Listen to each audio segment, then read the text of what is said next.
మనస్ఫూర్తి కోరుతున్నాను. Thank you. Kurnool జిల్లా ఆదోనిలో మెడికల్ కాలేజ్ ను ప్రైవేటీకరించొద్దని విద్యార్థి సంఘ నాయకులు డిమాండ్ చేస్తున్నారు. లక్షలు ఖర్చు చేసి చదవలేని పరిస్థితిలో ఉన్న విద్యార్థులకు ఇదో మరో భారమవుతోందన్నారు. వైసీపీ హయాంలో 60% పూర్తయిన మెడికల్ కాలేజ్ ను మిగతా 40% పనులు పూర్తి చేసి వచ్చే విద్యా సంవత్సరానికి అందుబాటులోకి తేవాలని డిమాండ్ చేశారు. విద్యార్థుల భవిష్యత్తుతో రాజీ పడితే ఊరుకోబోమంటున్నారు.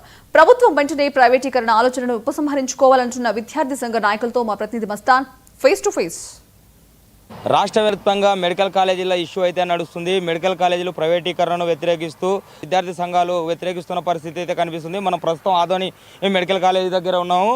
ఇదైతే కనుక 70% కంప్లీట్ అయిన పరిస్థితి అయితే కనిపిస్తుంది. విద్యార్థి సంఘ నాయకులు అయితే మనతో ఉన్నారు. వారి డిమాండ్లు కొన్ని ఉన్నాయి. వారి డిమాండ్లు ఏ విధంగా ఉన్నాయో తెలుసుకునే ప్రయత్నం అయితే చేద్దాం.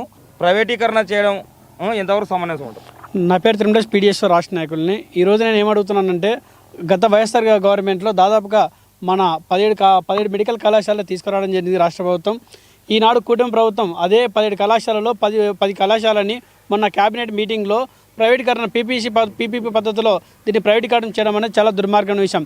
ఎందుకు అడుగుతున్నామంటే, ఈరోజు ప్రైవేటీకరణ చేయడం వల్ల పేద బడుగు బలైన విద్యార్థులు ఒక మెడికల్ కోర్సులు చదవాలంటే చాలా ఇబ్బందికరంగా ఉంటుంది. ఇవాళ పేద విద్యార్థులు ఒక మెడిసిన్ కోర్సులు చదవాలన్నా వాళ్ళకి చదువు దూరమైన పరిస్థితి కనపడుతున్నది. మేమేం అడుగుతున్నామంటే, జిల్లాలలో ఇది వెనుకబడిన ప్రాంతంలో ఉన్న ఆదోని ఆరేకల్ దగ్గర ఉన్న మెడికల్ కళాశాలని దాదాపుగా 48.44 ఎకరాల్లో దీని విస్తీర్ణంలో ఇవాళ ఒక బిల్డింగ్ నిర్వహించడం జరిగింది. దీంట్లో దాదాపుగా 60% పూర్తి స్థాయిలో దీన్ని కన్స్ట్రక్షన్ పూర్తి చేయడం జరిగింది. 475 కోట్ల రూపాయలతో దీన్ని మొదలు పెడితే ఈరోజు 60% మొత్తం కంప్లీట్ అయినా కూడా దీన్ని ఏమాత్రం కూడా బిల్డింగ్ని ప్రైవేట్ పరం చేసి వాళ్ళ చేతులు అప్పగించడం అనేది చాలా దుర్మార్గం పరిస్థితి. మేమేం అడుగుతున్నామంటే, దీన్ని ప్రైవేటీకరణ చేయడం వల్ల పేద విద్యార్థులు మెడిసిన్ కోర్సులు చదవాలన్నా, ఇవాళ ఈ వొకేషనల్ సంబంధించిన నర్సింగ్ కోర్సులు చేయాలన్నా వీళ్ళందరికీ కూడా మెడిసిన్ విద్యార్థులకు చదువు దూరమైన పరిస్థితి ఉన్నది. మేమేం అడుగుతున్నాం అంటే, ఇక్కడ పేద ప్రజలు కానీ ఇక్కడున్న విద్యార్థులు కానీ మెడిసిన్ చదువు అందాలన్నా, పేద ప్రజలకు మంచి నాణ్యతమైన వైద్యం అందాలన్నా ఈ యొక్క పరిస్థితి చాలా దారుణంగా ఉంటుంది. దీన్ని ప్రైవేటీకరణ కాకున్నట్లుగా ప్రభుత్వమే కొనసాగించాలని చెప్పేసి మేము ఈ యొక్క కూటమి ప్రభుత్వానికి డిమాండ్ చేస్తున్నాం. కూటమి ప్రభుత్వం ఏమాత్రం కూడా దీన్ని ప్రభుత్వ ఆధ్వర్యంలో కొనసాగించకపోతే పెద్ద ఎత్తున ఉద్యమాలకు కూడా శ్రీకారం చూద్దామని చెప్పేసి ఈ సందర్భంగా తెలియజేస్తున్నాం. అదే ఇప్పుడు సమస్య ఎక్కువగా ఉంది. అదేవిధంగా ఈ కాలేజీలు దూరం అయితే కనుక ఇక్కడ ఆదోని ప్రాంతంలో ఏ విధంగా ఉండబోతుంది? మీ ఏఎస్ఎఫ్ రాబోయే కార్యాచరణ ఏ విధంగా ఉండబోతుంది అన్న?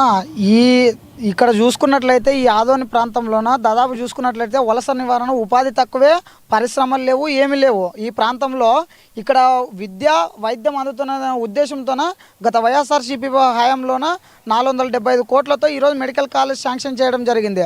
అంటే పేద బడుగు బలహీన వర్గాల విద్యార్థులకు ప్రజలకు మంచి జరుగుతుందనే ఉద్దేశంతోనే ఈ మెడికల్ కాలేజీలు 48.44 ఎకరాల విస్తీర్ణతలోనే ఈరోజు శాంక్షన్ చేసి నిర్మాణం చేపట్టడం జరిగింది. అంటే దాదాపుగా ఎలక్షన్ మూమెంట్లో ముందు నుంచే ఇది అర్ధాంతరంగా ఆగిపోయింది. ఈ పనులు కూడా ఎక్కడెక్కడే నిలబడినాయి. 70% పూర్తయినా కూడా ఇంకా మిగతాది పూర్తి కాల. ఇక్కడ నంద్యాల జిల్లాలోన చూసుకుంటే ఆల్రెడీ పూర్తయి అడ్మిషన్లు కూడా ప్రారంభించిన పరిస్థితి మనం కళ్ళారా చూస్తున్నాం రాష్ట్రంలోన. కాబట్టి మొన్న కూడా క్యాబినెట్ మీటింగ్లోన నారా చంద్రబాబు నాయుడు గారు మరి ఏ విధంగా క్యాబినెట్ మీటింగ్లోన పీపీ పద్ధతిలో కొనసాగిస్తామనేది మేము చాలా దుర్మార్గమైన పరిస్థితి. పేద విద్యార్థులకు మంచి భవిష్యత్తు అందుతున్న ఉద్దేశంతో మెడికల్ కాలేజ్ శాంక్షన్ చేస్తే ఈ కూటమి ప్రభుత్వం ఏం చేస్తుందంటే పీపీ పద్ధతిలో చేసి ప్రైవేట్ వ్యక్తులు చేతిలో పెడుతున్నటువంటి పరిస్థితి ఏర్పడింది. ఇప్పుడు నాయకులైతే కనుక గత ప్రభుత్వంలోనే ఆగిపోయింది. ఈ ప్రభుత్వంలో ఈ పనులు ఇంకా స్టార్ట్ కాలేదు. మా ప్రభుత్వం అధికారంలోకి రాకముందుకే సంవత్సరం కిందటనే ఆగిపోయినాయి. నిధుల కొరత ఉందని చెప్తున్నారు. దాని గురించి కేంద్ర ప్రభుత్వం కూడా ఈ మెడికల్ కాలేజ్కి సంబంధించి దాదాపుగా 475 కోట్లతో నిర్మించారు. దీంట్లో 70% పూర్తయితే ఇంకా మిగతా నిధులు కూడా సెంట్రల్ గవర్నమెంట్ నుంచి మెడికల్ కాలేజ్కి రాలేని పరిస్థితి. ఈ కూటమి ప్రభుత్వం కూడా ఈరోజు బీజేపీకి మద్దతు తెలుపుతా ఉన్నారు కదా. మొన్న ఉపరాష్ట్రపతి ఎన్నికల్లో కూడా మద్దతు తెలిపారు. మరి ఈ మెడికల్ కాలేజ్కి సంబంధించి కేంద్రం నుంచి నిధులు తెచ్చి ప్రభుత్వ ఆధీనంలో కొనసాగించవచ్చు కదా.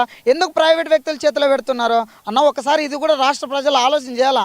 కూటమి ప్రభుత్వం కేంద్రం నుంచి నిధులు తెచ్చి గవర్నమెంట్ హ్యాండ్ ఓవర్లోనే పూర్తి చేయండి. ప్రైవేట్ వ్యక్తుల చేతిలో ఎందుకు పెడుతున్నారని మా ప్రధాన డిమాండ్ అన్న. కానీ ఈ విషయంలోనైతే విద్యార్థి సంఘాలుగా మేము తగ్గే పరిస్థితి ఉండదు. నారా లోకేష్ గారు యువగలం పాదయాత్రలో చెప్పారు, ప్రతి ఒక్క విద్యార్థికి మంచి చేస్తా ఈ ప్రాంతంలో దృష్టిలో ఉంచుకుంటా వలస నివారణ ఎక్కువ ఉంది, అరికట్టేందుకు పరిశ్రమలు తీసుకొస్తాము, అన్ని తీసుకొస్తామని చెప్పడం జరిగింది యుగళం పాదయాత్రలో.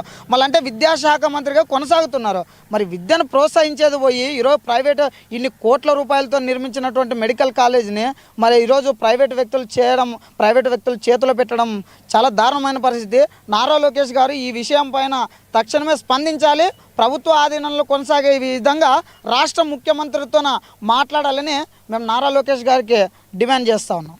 ఇది ఇక్కడ పరిస్థితి అయితే కనుక తాజా పరిస్థితుల్లో అయితే కనుక ఈ ప్రైవేటీకరణను పూర్తిగా రద్దు చేయాలి, 100% కంప్లీట్ చేసి వచ్చే సంవత్సరానికైనా కనుక విద్యార్థులకు అందుబాటులో కూడా డిమాండ్ చేస్తున్నారు. అదేవిధంగా నియోజకవర్గాల్లో దీన్ని కేటాయించి పూర్తిగా ప్రభుత్వం హ్యాండ్ ఓవర్లో చేసుకొని వేరే కాలేజీల కన్నా ఇది మెరుగుపరిచి అభివృద్ధి వైపు పిల్లల భవిష్యత్తు నడపాలని చెప్పి కూడా కోరుతున్న పరిస్థితి అయితే ఇక్కడ కనిపిస్తుంది. కెమెరామ్యాన్ రాజుతో మస్తాన్.